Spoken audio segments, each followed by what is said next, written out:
Yet these were different times, and England had changed since 1612.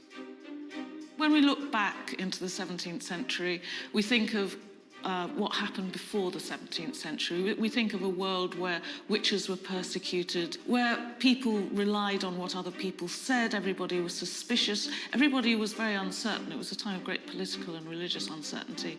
And then when you look forward to the 18th century, you've got a sense of order and stability. So the 17th century was a period of transition. When Thomas Potts wrote his book, he thought he'd be pleasing the king with his account. But James's continued interest in witch trials led him to become more sceptical. Something very important happens at Leicester in 1616. A boy, maybe 12, 13 years old, claims that he's bewitched. The case goes to trial, and 9 women are hanged. Well, the following month, James I goes to Leicester.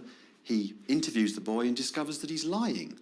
And then, as a consequence, the judges are very soundly rebuked. And this goes out as a message to other judges to be very, very cautious in witchcraft cases, particularly if your star witness happens to be a child. And by the time Edmund told his story in 1633, a new king was on the throne. Charles I was even more doubtful about witch hunting than his father had become.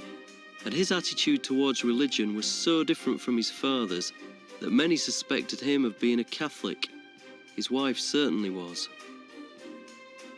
Crudely, it's true that the most radical Protestants, the people we call Puritans, are the most concerned about the devil and demons.